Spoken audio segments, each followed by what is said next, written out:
Halo,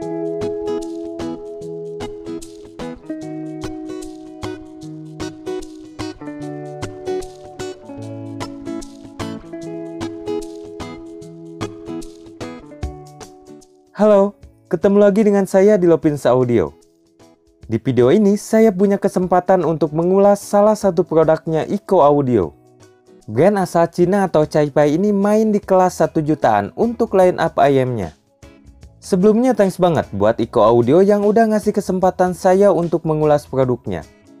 Nah, ini dia, Iko Opal OH2. Di sini harganya 1,4 jutaan. Nah, buat teman-teman yang mau lihat-lihat line up IM-nya Iko, bisa cek linknya di deskripsi ya. Oke, selain bahas kelengkapan, build quality, dan kualitas audionya, juga akan ada perbandingan.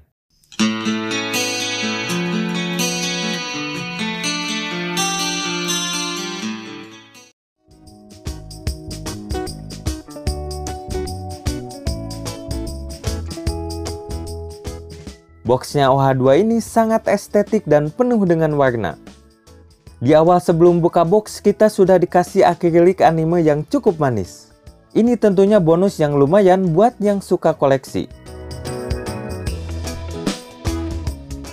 Di dalam boxnya ada sepasang housing dan logo Iko yang elegan. Lalu ada buku panduan dan kartu garansi. Kemudian dikasih stok ear tips yang cukup banyak. Ada silikon tips yang modelnya opal. Ini unik dan ukurannya ada 6. Lalu ada 3 pasang pom tips. Nah, untuk kualitas ear tipsnya bagus, lembut dan nyaman dipakai. Selain itu dikasih case atau pouch model dompet yang bahannya kulit imitasi. Juga dikasih MMCX Assist. Nah, alat ini sangat bermanfaat untuk memudahkan kita membuka pinnya supaya nggak cepat jebol. Kemudian dikasih filter nozzle cadangan dan tentunya ada kabel.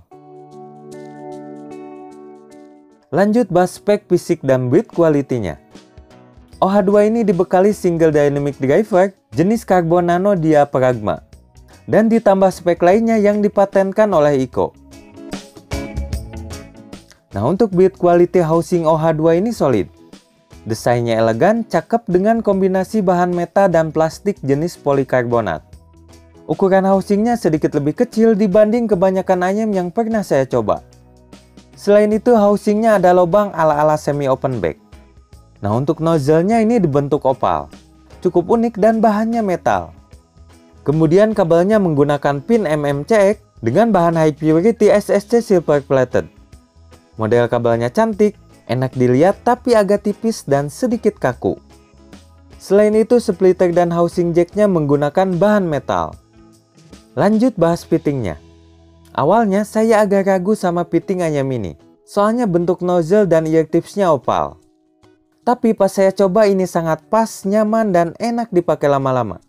Walaupun tingkat kedapnya standar aja, bukan yang kedap banget.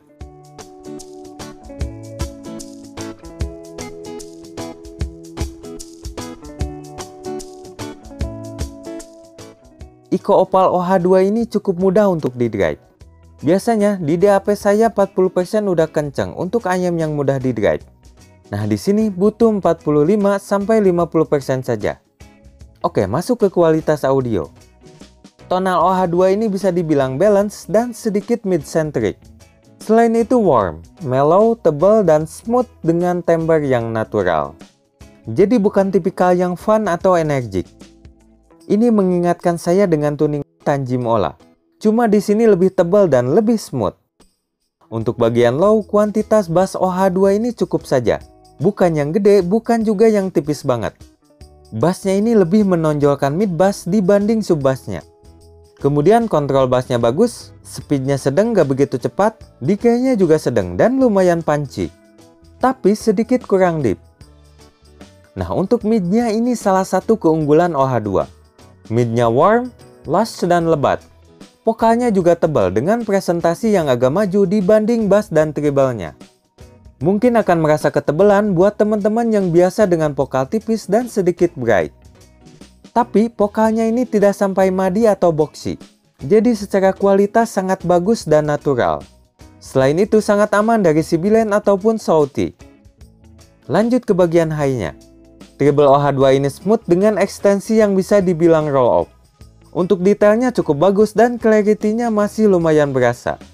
Selain itu tidak ada peak yang tajam, sangat aman. Lanjut ke teknikalitas. Untuk soundstage-nya gak begitu luas dan gak begitu lebar. Di sini lebih terasa intim tapi bukan yang sempit. Kemudian depth-nya standar aja, tapi untuk separasi dan imaging-nya lumayan bagus. Cukup rapi dan cukup akurat. Untuk harganya yang 1,4 jutaan, ini jelas bukan keunggulannya.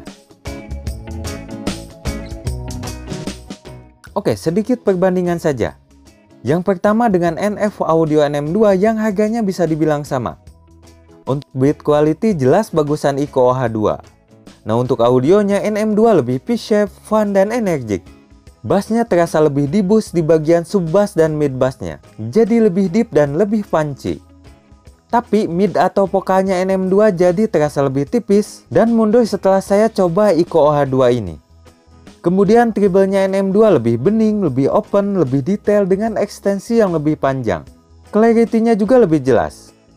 Nah, untuk teknikalitas NM2 punya soundstage yang lebih luas dan lebih megah. Selain itu, depth, separasi, dan imaging-nya juga lebih oke. Jadi untuk tonal, ini kembali ke selera masing-masing. Tapi kalau soal teknikalitas, detail, dan resolusi, NM2 lebih baik. Lanjut dengan Tint T3 Plus. Untuk beat quality, Ico OH2 jelas lebih baik. Nah, untuk audionya, tonal keduanya ini sama-sama balance, warm, dan tebal. Bedanya OH2 sedikit lebih mid-centric, sedangkan T3 Plus lebih ke Harman tuning atau U-shape. Bassnya sedikit lebih gede dan lebih deep, vokalnya sedikit lebih mundur dan tidak setebal OH2. Tapi treble-nya sama-sama smooth. Selain itu, detail, clarity, dan ekstensinya juga mirip. Nah, untuk teknikalitasnya bisa dibilang sekelas lah. Di bagian ini bukan keunggulan keduanya. Tapi untuk soundstage sedikit lebih luas di Tint T3 Plus. Oke, kesimpulan saya Ico Opal OH2 ini IM yang cukup segmented atau nggak begitu all around. IM ini lebih mengunggulkan bagian mid, dan saya sangat impresif dengan kualitas mid dan vokalnya. Ini sangat cocok dengan lagu-lagu pop yang mellow, lagu-lagu vokal atau penyanyi solo. Untuk slow rock atau jazz juga masih oke lah. Selain itu beat quality-nya solid, desainnya elegan, packagingnya estetik, dan kelengkapannya cukup melimpah. Nah, IM ini lebih cocok dipasangkan dengan source atau player yang bright ataupun netral. Jadi intinya gini, Ico OH2 ini recommended buat teman-teman vocal lover atau buat teman-teman yang doyan dengan midnya yang lush, tebal, sweet, dan natural. Tapi buat teman-teman pecinta detail, clarity, dan resolusi atau yang mengutamakan teknikalitas, ini gak cocok. Begitupun dengan teman-teman basshead, ini juga gak cocok. Oke, itu saja yang bisa saya ulas. Sampai jumpa lagi dan salam Lopins Audio.